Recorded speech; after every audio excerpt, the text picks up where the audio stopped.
and action. It's pretty epic and massive, even more than his other movies, I think. He's the master of imagination and ingenuity, from Independence Day to 10,000 BC. You can go on and on. Let's do the close-up. He's a visionary, he's a storyteller, and he likes to do it in a grandiose way. And then here, we like to do the same thing. He certainly is a master of suspense and crazy action sequences. I think Roland's incredible in this genre and has made so many films that are kind of so arresting and engaging. Let's do it again. There's something about the way Roland puts a film together, you just go with it. And there's some outrageous stuff that happens, but you go with it. He's a master craftsman that way.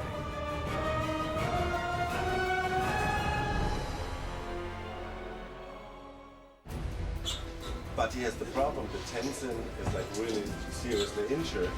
So he wants to have him come help him. I can't understand how he sleeps at night. I mean, I don't know what it would be like to be in charge of something this huge. A normal director, you'd look at the scope of this and you'd see somebody pulling their hair out and having a nervous breakdown trying to manage all this. Cut! It's like a Wizard of Oz concept, you think it's gonna be this kind of guy who's just extremely tough and brutal. Extremes in every respect. Hundreds of people, gallons of water, fire, everything. And Roland is the most relaxed, well-adjusted, nice, easygoing dude. It is truly remarkable. The music starts. Any minute now, the firework gonna start. It's like a kid on set, he just loves this kind of stuff. He loves telling these stories, and you can just kind of see the joy and excitement every day at work with him. It really doesn't get old. I keep waiting for him to get tired, but he's sort of more exuberant each day. There's very few people that have an eye like him to sort of put these stories in this grand scale together bit by bit by bit. When we see the shelves nicely shaking, there can already stuff falling, we start saying action and action, it pulls. It seems so effortless for him, whether it's the top of Yosemite or LA City Street with buildings falling, and it just all seems like he's got it all in his head. What makes it so wonderful is just the way he pays attention to details. Every single thing that I've noticed on the set is specific. There's no generalities around it. The emotional danger that each of the characters go through, as well as the physical dangers that they are challenged by, are very important for him. Roland's got it going on. He knows every nuance, every little moment he wants to see happen. Nothing can happen because we only go a little bit. Yeah. And you will hold on to this. And then we harness you to this whole thing. So nothing can happen. Cool. I don't even know what a damn gimbal is. You feel me? She said, you're gonna get the gimbal, and okay, cool, let's do it. But I understand what he wants to see happen in terms of the action and the story. I think he really offers a lot of room for the creativity of the actors and just for the other people who are part of the production, which I think everyone appreciates. I do. Some of the great yogis in history have said that breathing in is birth and breathing out is death. Right now, we're gonna have a whole universal exhale. For movies like this, you want to work with directors who can paint with the big brush and the small brush at the same time.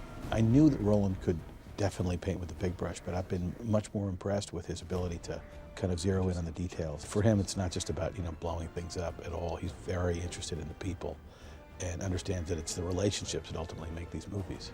Independence Day, that was the first time I did big destruction, and we used actually the form of a disaster movie, to kind of tell an alien invasion. And since then, I realized that in the disaster movie format, you have two things. You have very big images, you have very small, intimate stories. That's a great combination, and I'm just fascinated by that. And in this case, I had this idea to do a modern retelling of Noah's Ark. At that time, it was not really fully a disaster movie, but then we discovered there's one theory in the 50s, Earth crust displacement, which leads to a global flood, and that came with a lot of disaster scenarios, and through that it kind of became a disaster. Tell me where to kneel, Roland. This side? Here. Here? No, where you are. Where I am. You want me to kneel here? So Lily comes between you guys. Okay. I was not sure if I should do another disaster movie, but the more I talked about it, the more I realized this is too good an idea that I have to do this. And then I also said to myself, you have so much experience in this, and I knew that like kind of now everything can be done in CG, and I wanted to be just the one who does it. It's just so visual. He just has the whole movie in his head. Every frame, which is quite mind-boggling for me sometimes. To talk to somebody who at all time knows what the next cut, the next frame, the next word is. Roland is constantly excited by the physical challenges of being able to take what's on the page and put it on the screen. And I think he's done so remarkably well. Even go one step back, because then I can remove you, or like this. That's good. Yeah, that's good. He's certainly done a couple of pictures about a lot of things falling apart. And I think it's interesting that he's really created a certain genre, you know, out of a genre that was pretty prevalent, I think, for a while, and then not so much. And I think he's really kind of brought it back over the last sort of 10 years or so, and really pushed everything. This is his canvas. This is what he does best. I mean, I think better than anybody since, you know, Irwin Allen and Poseidon Adventure, Towering Inferno. I mean, Roland makes these movies. The one thing that Roland does differently than other filmmakers is that whatever he does always has a different angle to it and has a bigger scale than anywhere else that you've seen before. Independence Day. There have been similar things like that before, like the television series V, for instance, where also big spaceships were hovering. But you've never seen anything in that scale, that enormity, and that, you know, so breathtaking as the stuff that, you know, was done in Independence Day.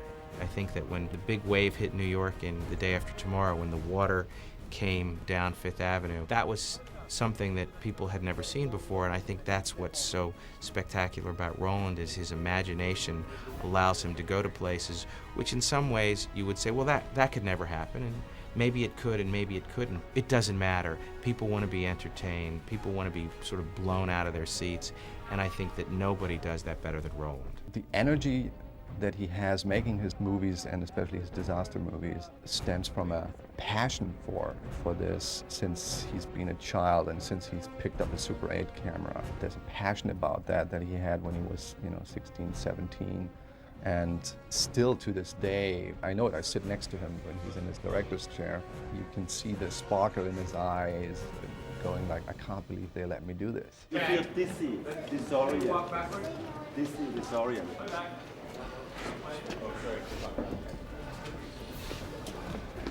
You know, I'm the first audience member, and when it doesn't work for me on the day, you know, I'm like kind of trying so long until I like it. I always have like some sort of an inner image, and you have to find it, and that makes it interesting and fresh. And disaster movies I like so much because it's about characters, normal, regular people like you and me, who have to face life and death situations, and because of that, we evaluate their life.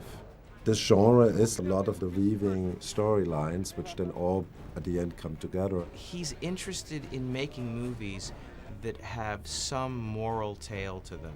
And I think that's what makes his movies successful. It's certainly what makes him engaged and interested in the movies that he makes. It's not just the challenge of how am I going to mount this, and certainly that's fun. It's fun to figure out how you're going to bring what's on the page to the screen. But I think for Roland, one of the things, if not the most important thing, is to say, why is this story worth being told? And what he's able to do is tell stories that are meaningful to him within the backdrop of this giant canvas.